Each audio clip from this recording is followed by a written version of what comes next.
I was embarrassed for him. There's 72 belts now. I got absolutely nothing. Why are they allowing these bad races? It's systemic cheating. It's deliberate cheating. Okay, Yeah. well, me, right? G'day everyone, welcome to Sports Ranting. We're going to jump straight into it today with some heavyweight boxing on Sunday. Jimmy, what did you make of the fights for a start? Did we get the right winner?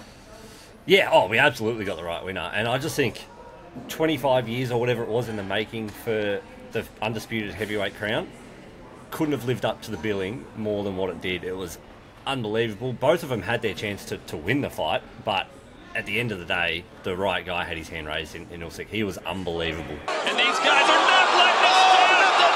Fury's in trouble. The big fella, the Gypsy King, is rattled.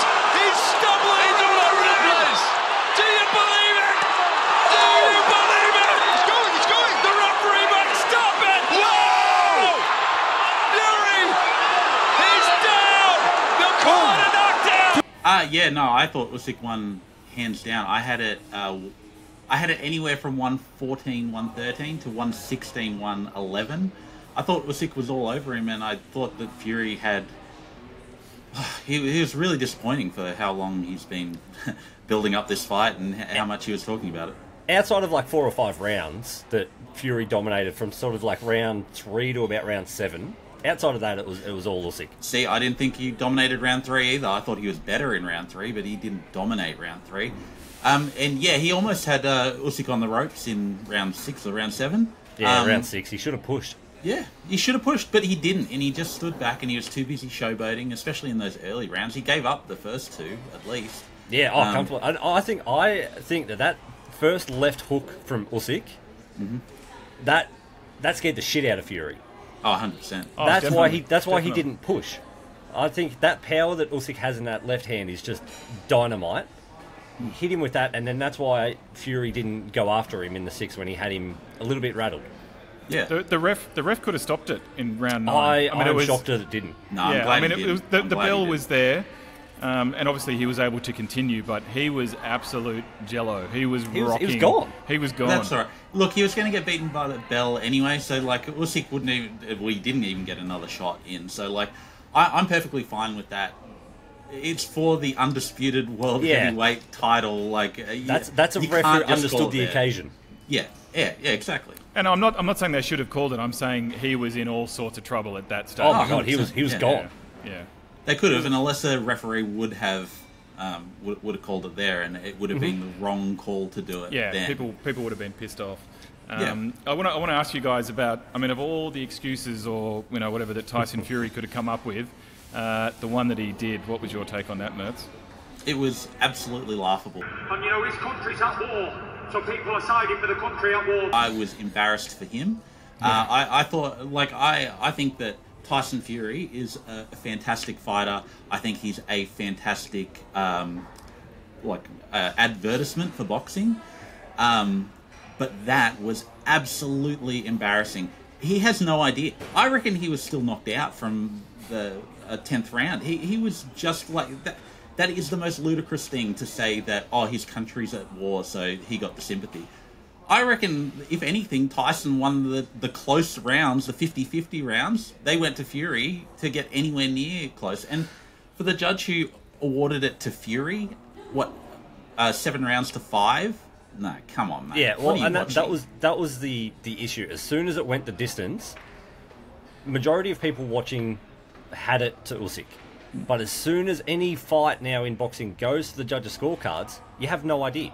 Everyone puckers up because they can go whichever way. And they did. I don't know how you score that for Fury, but that excuse, someone had to have... That has to be a preconceived plan in the mind of... If there's close rounds, they're going to give it to him. So there has to be something there, because that's not an excuse. I also think it's the crowd.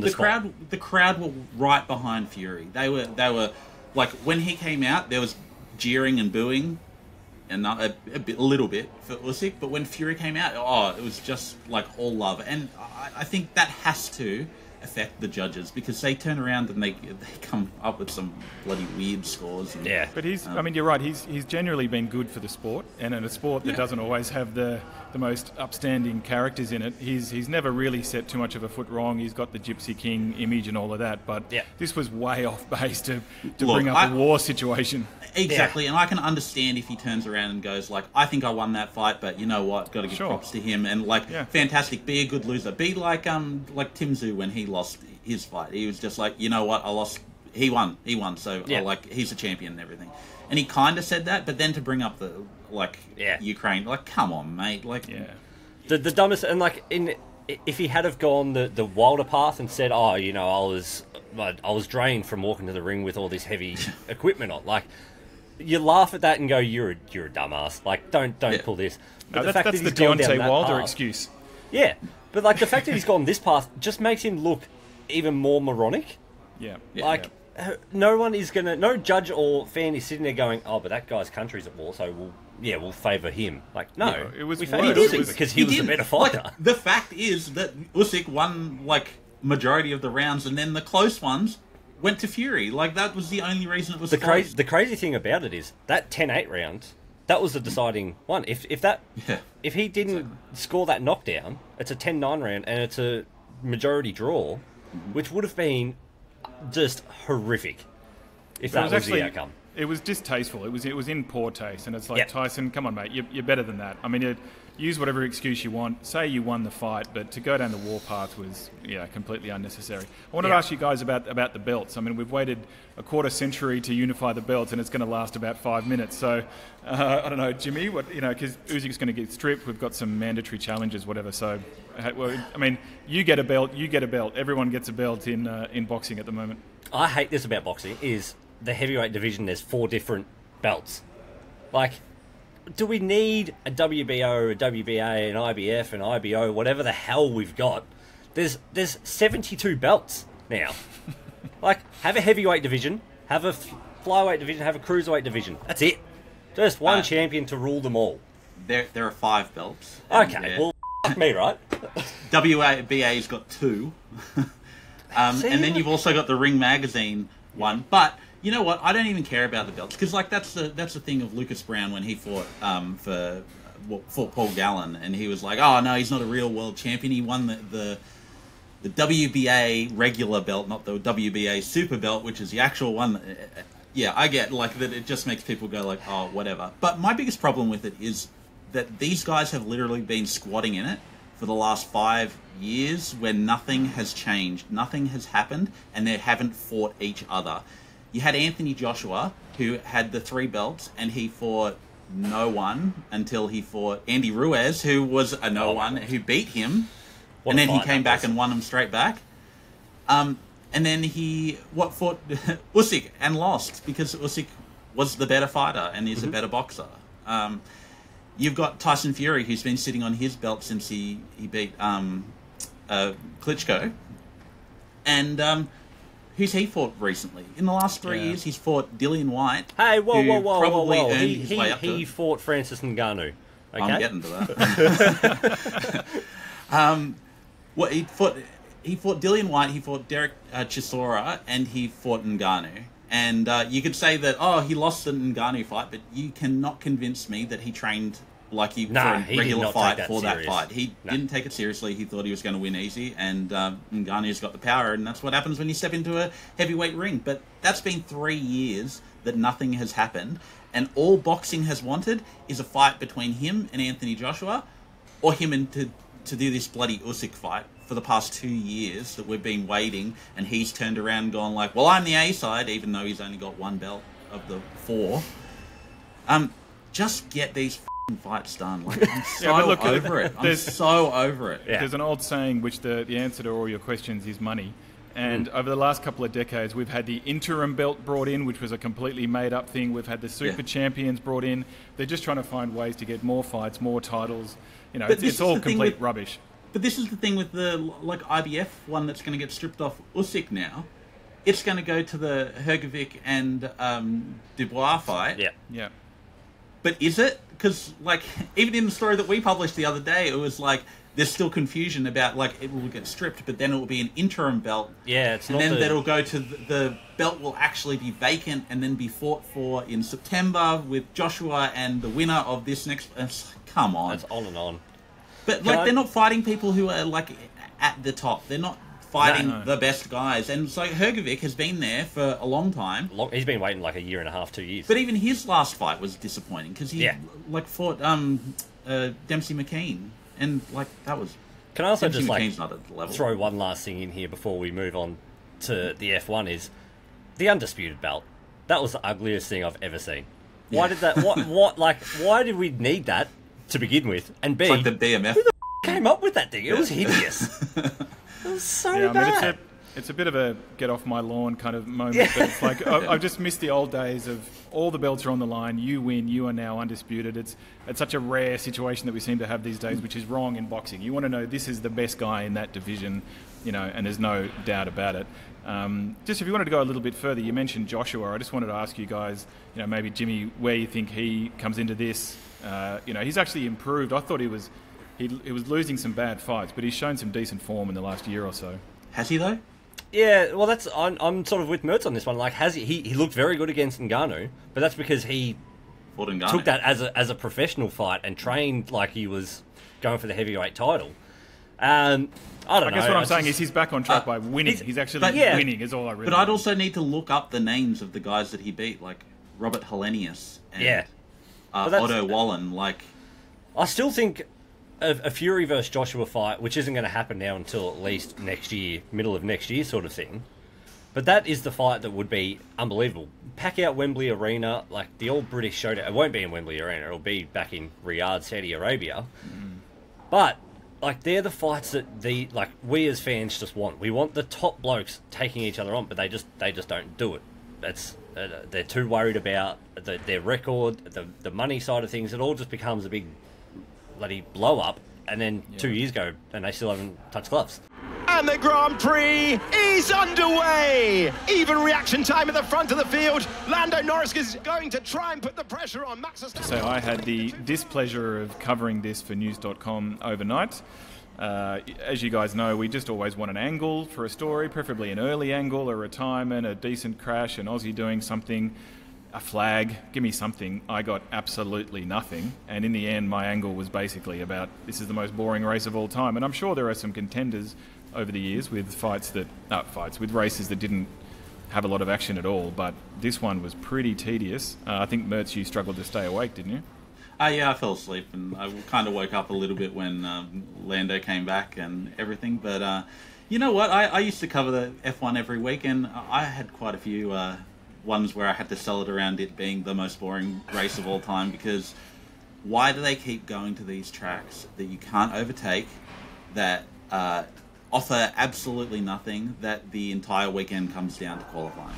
Or, God, if they have to keep talking about the undercut again, oh my God, about how interesting that is, well, it's not interesting to a fan. And it didn't even happen.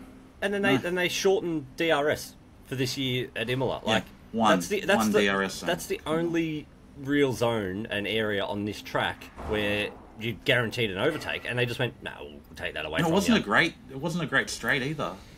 No, it wasn't like a short DRS. Piastri was basically begging for DRS to be, reinstated to what it was last year, and he also called it the most boring race that he could remember. And even Fernando Alonso had a little fire in the front left brake for a minute. And you're like, no, he's fine. Nothing. So it was just no action. I mean, there's not a hell of a lot they can do. Lewis drove off the track slightly, and Perez went off the track slightly. Yeah. But like, that's the thing. I was tempted to stay up and watch it. So glad I didn't, because I watched the highlights this morning when I woke up, and the highlights couldn't even, a 7-minute highlights package on YouTube, they were just showing regular pit stops. Nothing happening in the pit stops.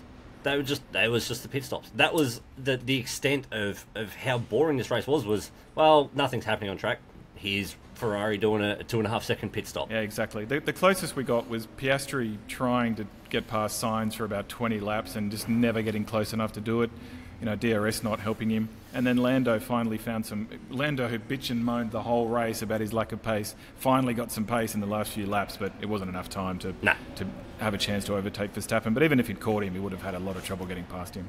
But I feel like Formula One is just wasting the whole Drive to Survive thing of, like, why are they allowing these bad races? Why aren't they saying to the races that they know are going to be difficult like this, where there is no overtaking, there is no DRS and anything, why aren't they turning around going like, well, the fans want interesting racing, want good overtakes and like interesting things all the time.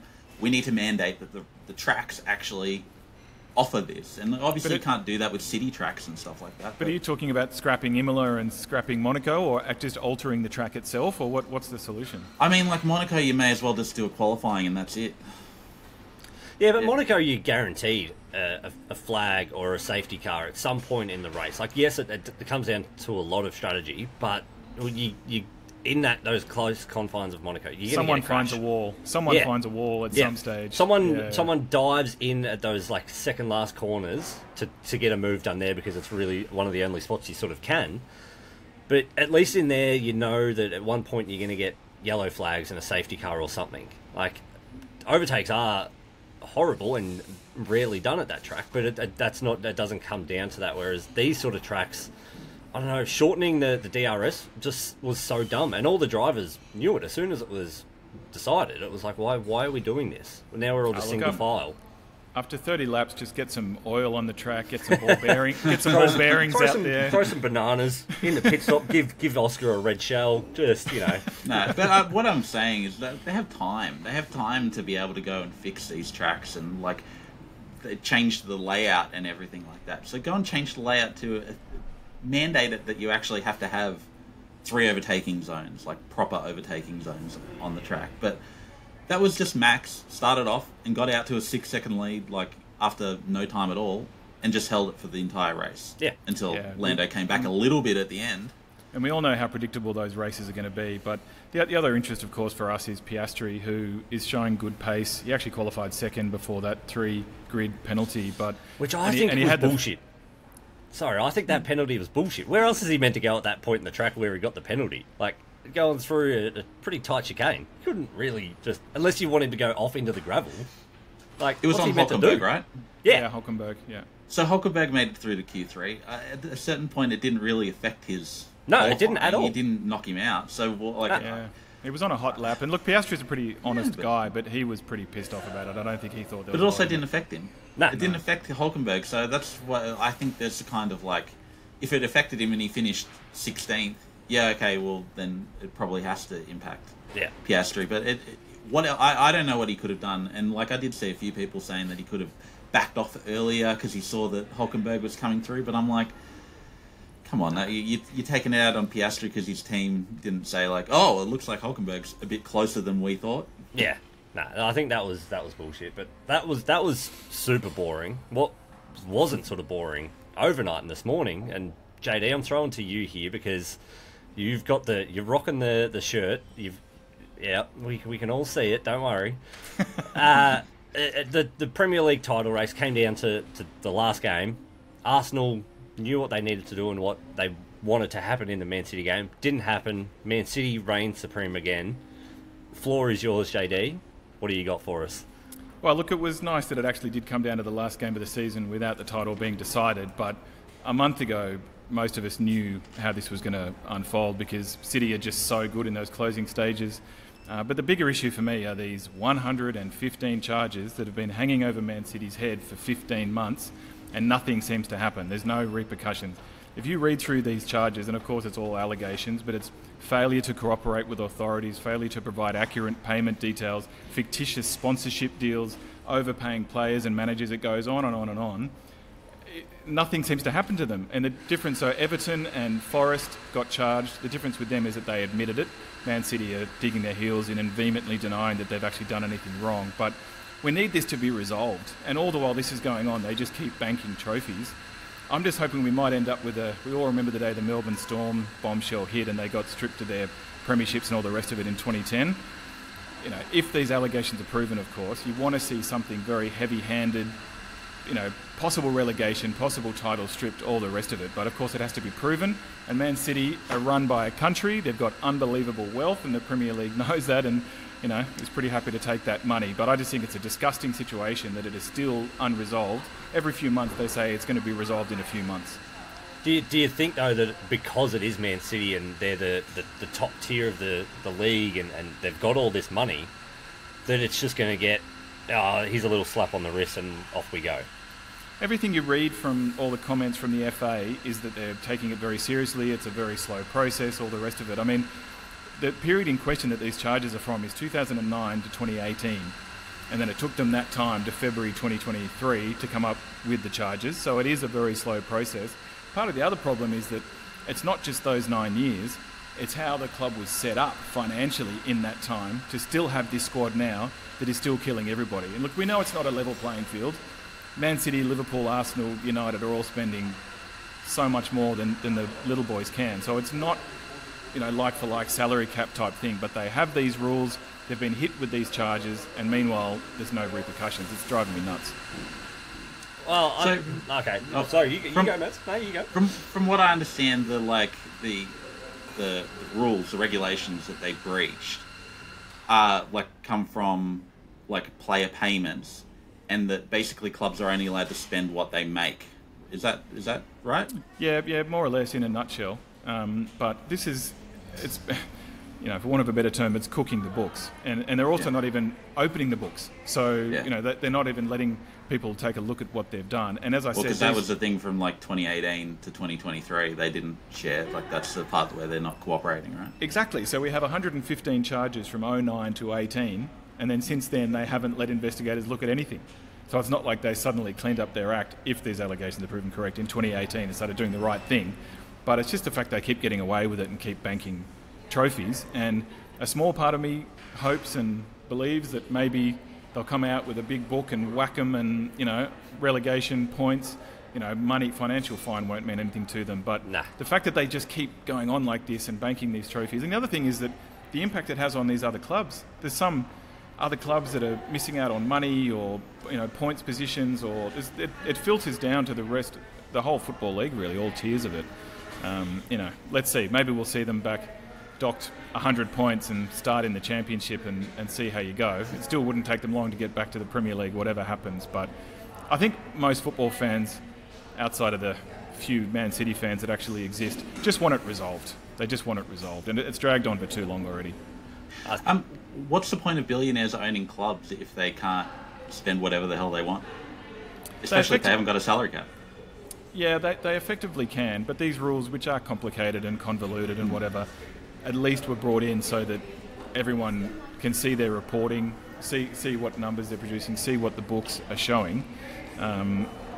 If you bought a player for this much and you're going to pay him this much, that's what you're supposed to pay him. You're not supposed to do that and then do a quiet third-party deal and not tell anybody and pay them a whole heap more. I mean, it's just flaunting the rules.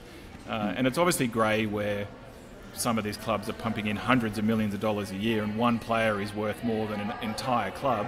Obviously that dilutes the whole argument, but they've come up with these charges. If you read through them, it's pretty extraordinary things they've come up with.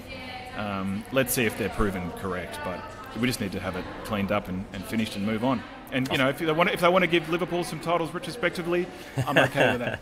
Well, I was going to say Arsenal would be the ones leading the charge here now.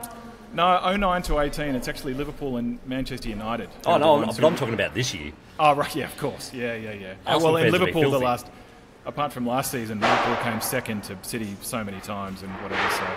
So, we'll see if because the NRL never did that, did they? With Storm, they didn't award the premiership. No, they stripped the titles. But do you think that? But just left them vacant. They didn't give them to Manly. Yeah. So I've done a little bit of reading on it this morning, and I've seen that they didn't want to, they don't think that they're actually going to strip them of any titles or anything. Do you think they should? If these allegations are proven correct, absolutely they should. They should be stripped of titles. They should have an astronomical fine, and maybe relegation isn't out of the picture. But yeah, I mean, if all of these types of things are proven, it's systemic cheating. It's deliberate cheating. So, of course, there should be massive repercussions for them, in my opinion. So when they were kicked out of the Champions League a couple of years ago and then had the ban overturned by the Court of Arbitration for Sport, do you think that they're just trying to ride that kind of wave to be able to go oh, look, we didn't do anything. See, Court of Arbitration for Sport has, basically cleared us? But this is what infuriates fans so much. It was like, oh, there's some repercussion. They're getting banned. Oh, no, overturned. And that sort of thing is just so frustrating. But I think it's partly one of those ones where they're just hoping to sweat it out and, stretch it out for as long as they possibly can. And all you can do is go on what the FA are saying, and, they are pushing ahead with this case. A lot of people say, why would they bite off the hand that feeds them with a club that brings in a lot of revenue? But, if you're trying to be a legitimate organisation, you need to follow up these charges and at least investigate them and see what comes of it. It's a hard one for me because I always think of stuff like this where people go like, oh, there's a chance for the tall poppy to get cut down. So, of course we want them to be cut down. But the fact that they haven't done anything with this for so long is just, infuriating. And I feel like most fans just kind of go like, there's 115 charges, but have no idea what any of it actually means. And they're just like, oh, there's a chance that my team can get awarded a retroactive trophy. Yeah. But I think the problem... As an Eels fan, the problem I had with the Melbourne thing is that you look back and Melbourne is still celebrating those premierships as premierships. And that's the thing. I was born 3 years after the last Eels premiership, and so I've never experienced that kind of thing. You cannot take the celebration of the 2009 premiership or 2007 premiership away from Melbourne. They got to live that. Man City got to live that. They had the trophies. You take the trophies off them, it's really not a punishment. Yeah, I agree with that. There needs to be some way to get them back on a level playing field, or at least playing by the rules if they're able to do that. Unlucky with the Eels, mate. I do remember those. I do remember those Sterlo and Ray Price and those teams. I was a little kid, but they were an incredible team. But you wouldn't have thought back then that they would still be waiting for another premiership all these years. But I agree with the tall poppy thing. We all know that they're backed by UAE. They've got unlimited funds.